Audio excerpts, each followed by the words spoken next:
stresses there's no mistakes and encourages no rulers or erasers. It's typically done in black and white, but people have been adding color. And mainly they say if you could do, and I have up here, those strokes, a line, a little curve, a squiggly line, dots, dashes. If you can do those strokes that you see on that first little clip there, that's all you have to know how to do. And then the word tangle means it's basically creating borders within your drawing, so that, and then you work in each border. So for example, one was squiggly there, and one was curved over a curved, and one looks like it's like, I don't know, a loop-de-loo, I don't know. You just make it up. There isn't a, you use this line or use that line. So does everybody have a piece of paper? Yeah, and Maureen, actually, I did this before too, and I liked what you said about there is no like erasing or anything, because when I participated in it one time, they were kind of stressing the mindfulness aspect of it, how it's like it's not about the mistake, it's like being really intentional. So if you do put a line by accident, changing it into something else and having like that meditative piece towards it, like if you have a bad thought that comes to your mind, you can't just always erase it, like that kind of aspect, which I thought was cool. So I'm glad you brought that up. Yeah, and it might bring a better tangle. Like you might, oh, I did 2 lines. Well, let me try 2 lines everywhere. You know, it might actually make something very beautiful and different. So you go with your mistakes. You don't get upset with them. You just go with it. Let it help you come to the next step. So if you have a piece of paper, I want you to draw a border. It'd be either a circle, a square, or if you had one of the coloring pages I uploaded, anything like that.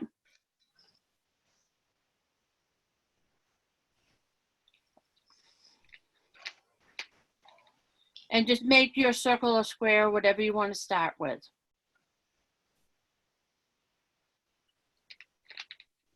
Now these can be used, like the one I just showed you, could be a name tag on a gift. It can be, you know, what if you do a long one, it could be a great bookmark. They have uses. One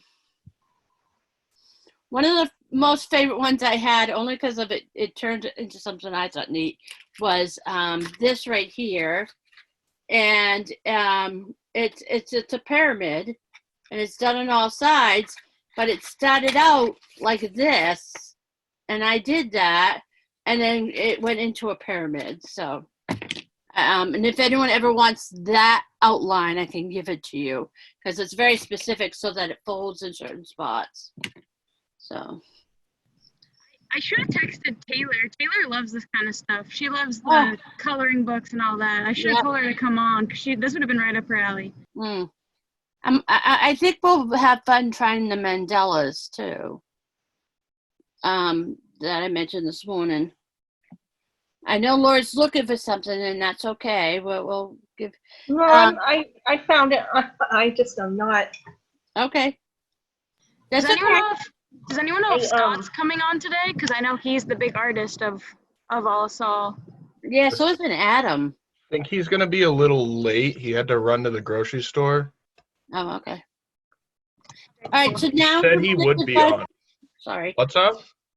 Now you want, in your square, circle, whatever, you want to divide it in at least 3 lines or 4 different places. You want some, at least 4 little sections within that.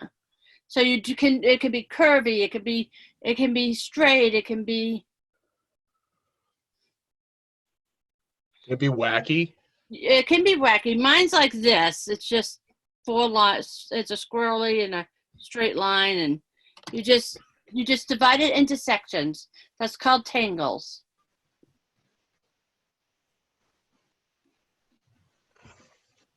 Anyone have a question? No? Okay. So we're going to do we're going to start with one of those sections. Pick any one you want in there. And we're going to first do, I think the Zeppel. Let me find it. See that right there? It's called Zeppo. And basically, in your section, Sorry, Maureen, which section? in any one of them, you divided it, right? I don't see Zeppo. Is it the one that looks like a leaf kind of? Neppel. It's top left. And basically, they refer to as broken glass. Ignore the ones in. Just do the. If you look at the second box on the bottom right of that box, that's how you start. You just randomly put lines, and so that you have a bunch of squares, triangle. It don't have to be a real shape, but you just randomly put lines. And don't put lines inside lines, just lines. Just divide it up. And then the goal is again, if you look at the square on the right, I started the inside part. And when you're done, it will look like what's on the left. You basically just trace within the square, rectangle, whatever that weird shape is, you trace within it and you get a second box. But you go along the borders of each of those random shapes you just made. Is that confusing?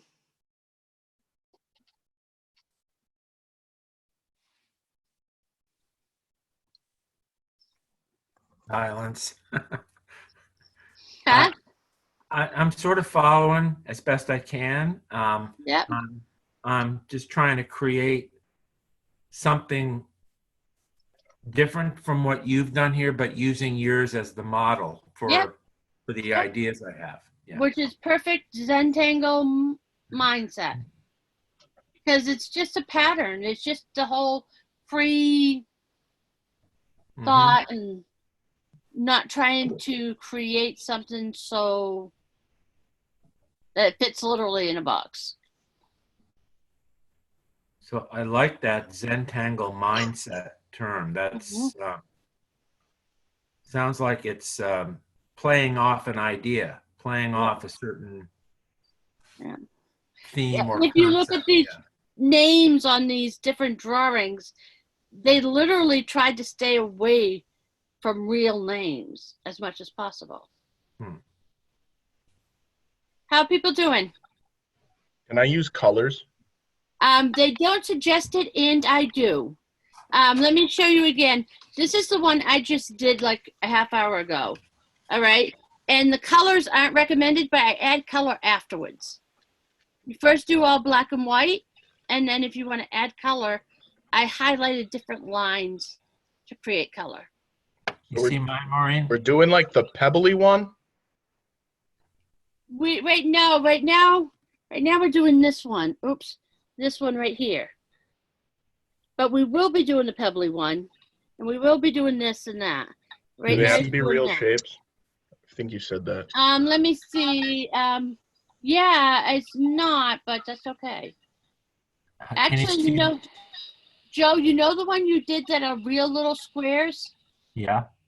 That's almost what we're doing next, but we color in every other one. Okay. Okay, so you could start doing that.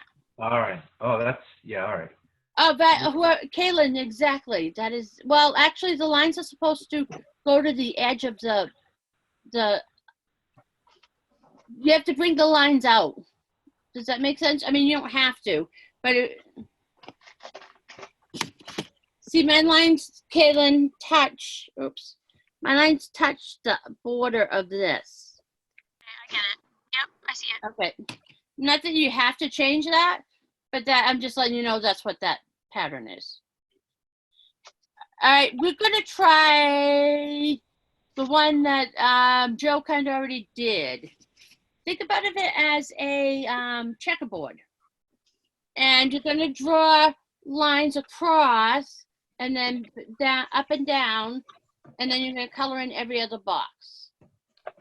Again, that fits in any one of those spaces that you just created. Hey, Adam. Hey.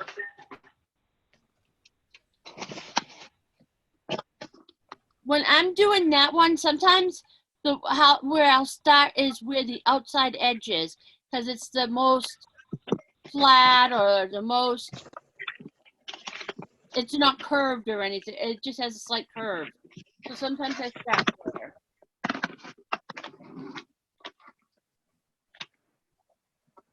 Hey, Jill, let me see.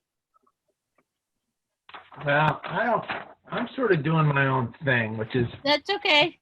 I mean, I'm filling in every other Yep. square, right? Yep. Yep. Do you want to Alright. try this, Joe? It's pretty fun. While you're on there, you see the third one down on the left? They call it Tippo. That's just my trial on that. But if you look here, you make circles. They don't all are. They're all different sizes. Right. But they touch. Yeah. And then the parts that don't touch, you color in a little bit. Yeah, I see what you mean. Okay. You want to try that one? Yeah, I'm working on it. I got orange going here and yellow and whatever else. And very therapeutic. hey, Adam, are you trying this? I don't have a mandala to draw color on, so. No, we're not doing a mandala. We're doing Zentangle, and basically, you just need a circle or a square. You just make your own. And when you're there, let me know. Okay.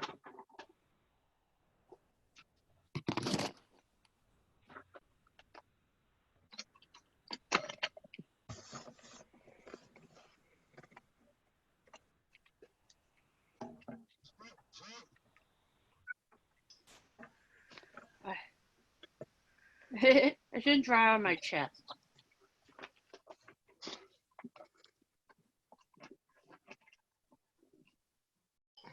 Adam? Yeah. If you have a circle, you're going to divide it into a couple of sections. Yeah, I'm doing something now. Oh, okay. Hang on. I'm getting confused here. I'm sorry. Okay.